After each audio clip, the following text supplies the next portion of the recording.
Hello SPS Astrology lovers, this is Shankar Pratap Singh and you are watching SPS Astrology। दोस्तों आज मैं आपको बताने वाला हूं 3 ऐसे हाउसेस के बारे में जब इन हाउसेस में कोई प्लैनेट बैठता है या किसी ग्रह की दशा चलती है और उसकी प्लेसमेंट अगर इन 3 हाउसेस में है या इन 3 हाउसेस के लॉर्ड्स की अगर दशा चलती है तो आप अपनी कामनाओं की पूर्ति करते हैं, यानी आपके अंदर कामनाएं पैदा होती हैं। और बिना कामना के जीवन भी क्या जीवन है।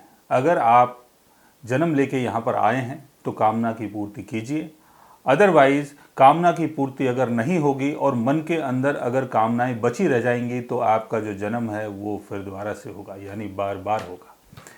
इसलिए जितना भी करना है कर लो और जितना भी समझना है समझ लो, क्योंकि जीवन जो है वो कुछ ना कुछ करने के लिए ही होता है। और जीवन में अगर आप आए हैं कुछ नहीं कर रहे हैं, शांत बैठे हुए हैं, तो उसका भी क्या फ़ायदा। तो ये 3 हाउसेस ऐसे हाउसेस हैं जब इन 3 हाउसेस में कोई ग्रह बैठता है और उसकी जब दशा चलती है तो आपके अंदर कामनाएं पैदा होती हैं। 3rd हाउस, 7th हाउस और 11th house. 3rd house, 7th house और 11th हाउस, इन 3 हाउसेस को कामा हाउसेस बोला जाता है।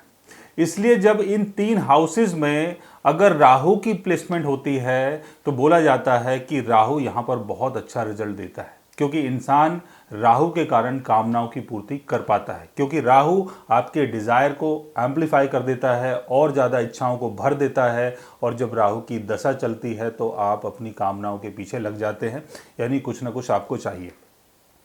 इन 3 हाउसेस के लॉर्ड्स अगर अपने एग्जल्टेशन में हो, अपने ओन साइन में हो, तो जीवन में कामनाओं की पूर्ति हो जाती है।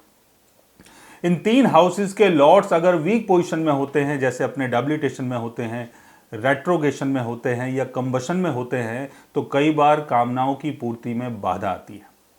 इन 3 हाउसेस में अगर शनि की प्लेसमेंट होती है या 3 हाउसेस के लॉर्ड्स अगर शनि के साथ प्लेस्ड होते हैं या इन 3 हाउसेस में अगर शनि की दृष्टि पड़ जाती है या इनके लॉर्ड्स के ऊपर अगर शनि की दृष्टि पड़ जाती है तो कामनाओं की पूर्ति में बाधा आ सकती है।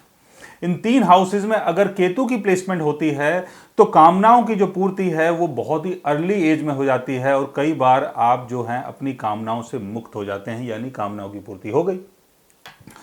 तो इन 3 हाउसेस को समझना बहुत ज़रूरी है। जितने ज़्यादा प्लैनेट्स इन 3 हाउसेस में होंगे उतने ज़्यादा ही आप कामुक किस्म के होंगे, यानी कामुक मतलब वैसे वाले कामुक नहीं, कामुक मतलब जो अपनी इच्छाओं के पीछे दौड़ता है, जो अपनी कामनाओं की पूर्ति के पीछे दौड़ता है और जिसको मटेरियलिस्टिक चीज़ों की डिज़ायर बहुत ज़्यादा होती है, जो अच्छा घर, अच्छी गाड़ी, पैसा, दौलत, शोहरत, इज्जत, ये सारी चीज़ें जो चाहता है वो इन 3 हाउसेस के कारण ही होता है।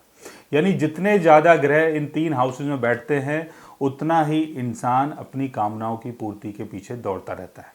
और जितने ज़्यादा प्लैनेट इन 3 हाउसेस में होंगे और अगर उनकी प्लेसमेंट एनिमी साइन में है या वीक पोजीशन में है या इन 3 हाउसेस के लॉर्ड्स अगर वीक हो जाते हैं तो कामनाओं की पूर्ति में बहुत ज़्यादा बाधा आ सकती है। तो आप अपने बर्थ चार्ट में देखें कि इन 3 हाउसेस की प्लेसमेंट आपके बर्थ चार्ट में कैसी है। और साथ साथ में एक चीज़ आपको और भी देखना है, चलित चार्ट में भी आपको ये देखना है कहीं चलित चार्ट में ऐसा कोई योग तो नहीं है कि जैसे 3rd हाउस का लॉर्ड अभी आपको दिखाई दे रहा है किसी और पोजीशन में है या 7th हाउस का लॉर्ड किसी और पोजीशन में है, चलित चार्ट में किसी और पोजीशन में है, तो चीज़ें थोड़ी कई बार बिगड़ जाती हैं।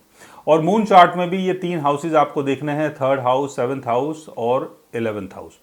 तो इन 3 हाउसेस के लॉर्ड्स अगर अच्छी पोजीशन में होते हैं और इन 3 हाउसेस में अगर प्लैनेट्स बैठे हुए हैं, वो अपने फ्रेंडली साइन में हैं, अच्छी पोजीशन में हैं और राहु शनि केतु से बचे हुए हैं, तो आपको जीवन में बहुत ज़्यादा तरक्की भी मिलती है और आप अपनी इच्छाओं की पूर्ति कर पाते हैं। सो गाइस, आज मैंने आपको बताया 3 कामा हाउसेस के बारे में। अगर आप भी जानना चाहते हैं अपने बर्थ चार्ट के बारे में तो उसके लिए आप हमारे चैनल को सब्सक्राइब कर सकते हैं। और अगर आप हमसे बात करना चाहें, कंसल्ट करना चाहें, पर्सनल हमसे मिलना चाहें तो आप हमारी वेबसाइट के थ्रू, हमारे ऐप के थ्रू हमसे मिल भी सकते हैं, बात भी कर सकते हैं और गाइस आप हमसे कंसल्ट भी कर सकते हैं। So guys, take care, love you all and good bye.